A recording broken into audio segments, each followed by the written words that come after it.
You're still watching iBrand Daybreak on a beautiful Tuesday morning, and I will bring you up to speed on what's happening on social media. And yes, Choma Amaregbola is right here with us in the studio. Choma, good morning. Good morning, Margaret. How are you? Fine, thank you. Good morning. How are you? I'm all right. Okay, so today we're in sync. All black. Yes, yesterday it was here at the Wabola. Oh, okay. All right, let's get into it. I didn't get the memo quick enough, you know. All right. So moving on, I am Choma Amaregbola, and this is Social Media Buzz. To the first story, the Joint Admissions and Matriculation Board, Jamb, and heads of tertiary education institutions in the country have pegged the minimum cutoff mark for admissions in the 2022/2023 academic session as 140 for universities and 100 for polytechnics and colleges of education. The Jamb registrar, Professor Ishak Oluyede, said the implication was that every institution had the right to fix its own cutoff mark, even up to 220. He said only 378,639 candidates scored 200 and above out of 1,761,338 candidates.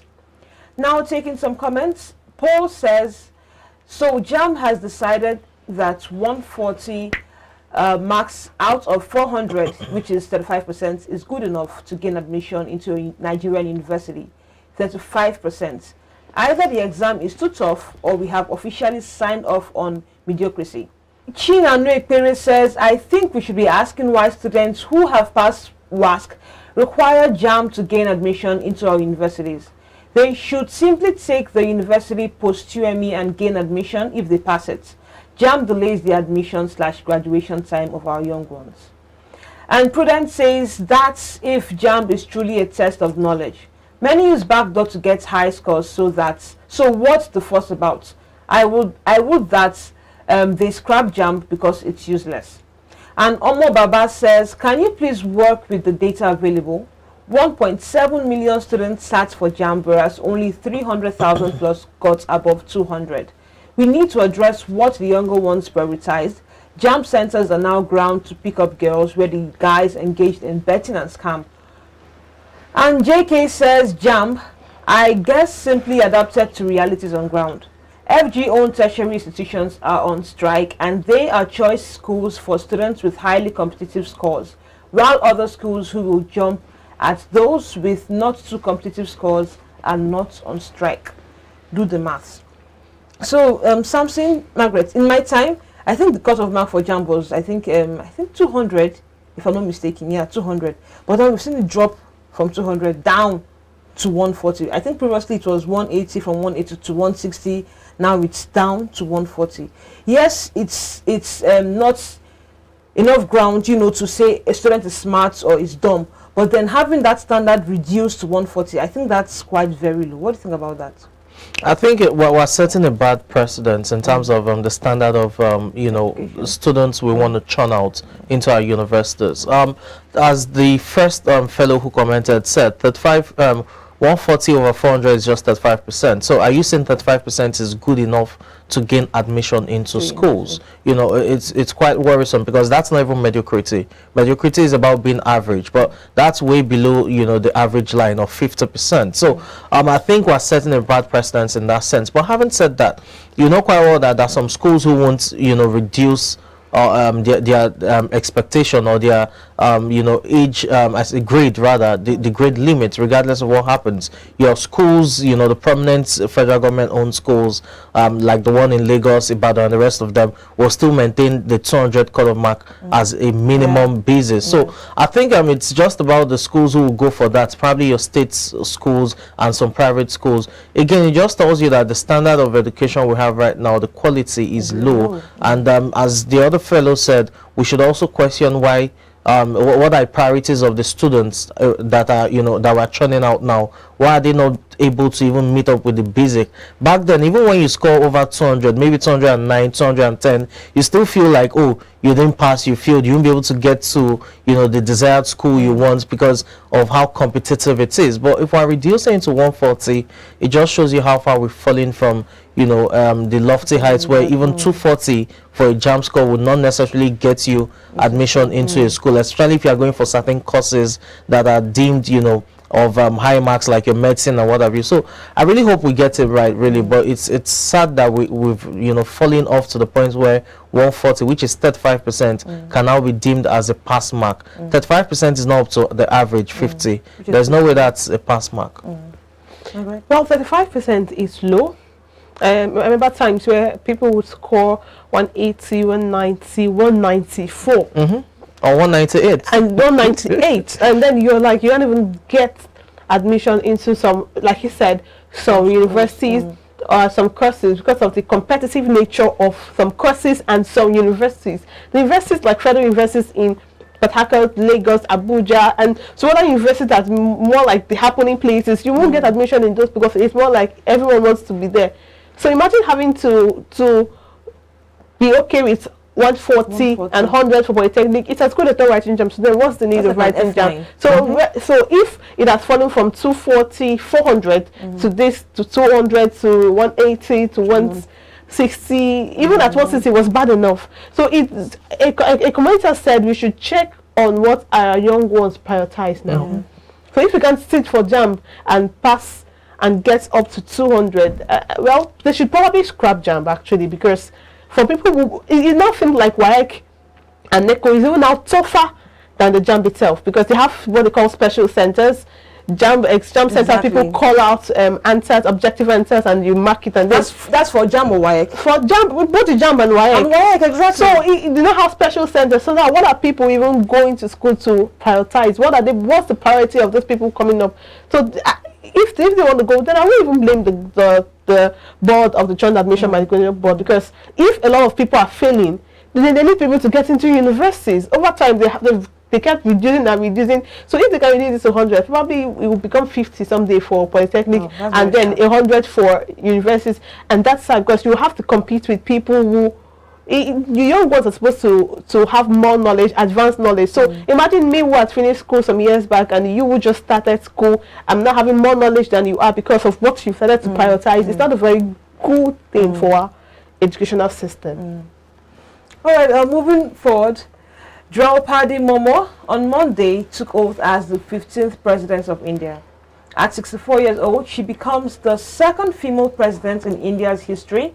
Starting her career as a school teacher, she became the first female governor of the state, Jharkhand, in 2015.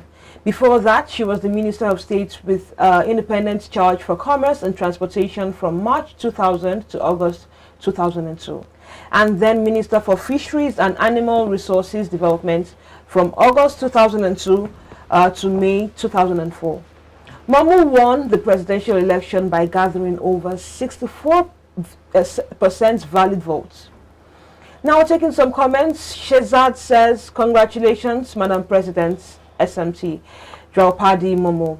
Your journey is an inspiration for every Indian, a moment that will go down as most significant in history, where the Republic was reclaimed from power elites and handed back to the people, people's PM and people's president.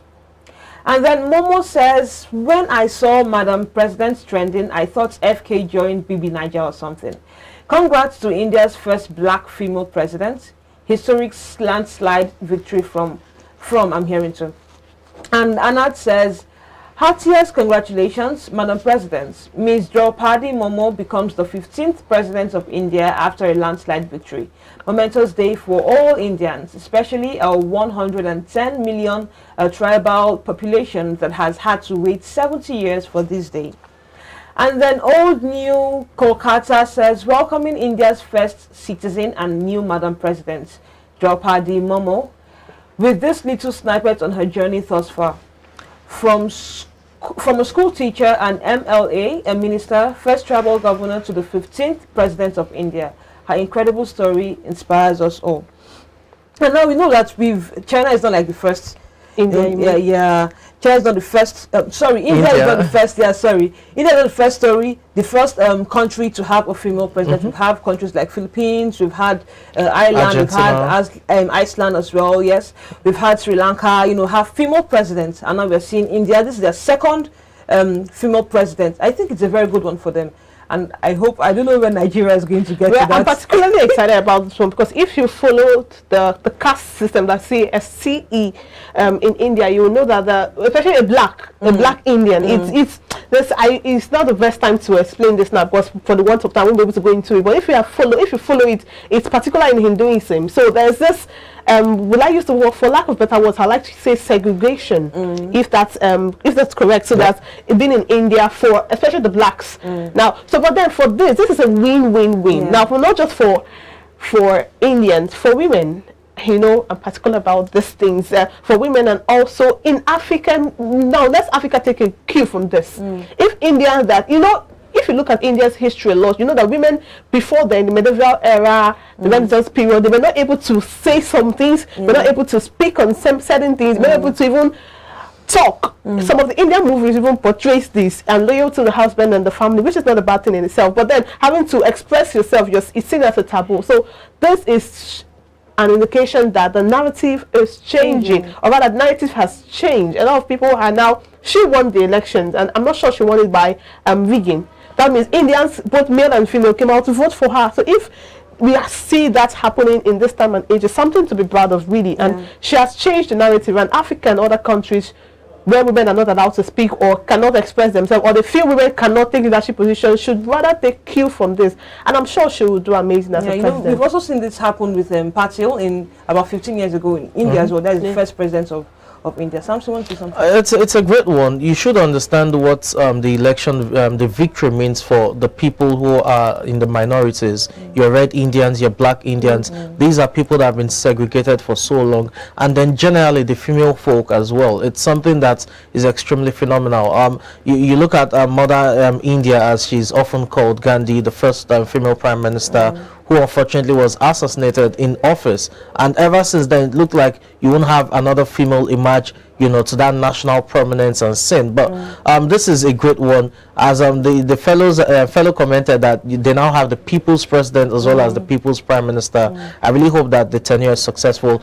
and it just shows you how far women have come generally, that they are not just fighting to be permitted to vote and be voted for, but now they can even aspire for the highest office of the land. So it's a great one. I would like to see another female prime minister in India. It's been a while we've had that, as I said, since Mother India we've not had that. So it will be good to see another female prime minister emerge in India, and not just India, everywhere across the globe. Women should now begin to have a say in how the story of that nation ends, because they also have a say in it. And hopefully other nations can take a cue from this. The United States has its first female VP.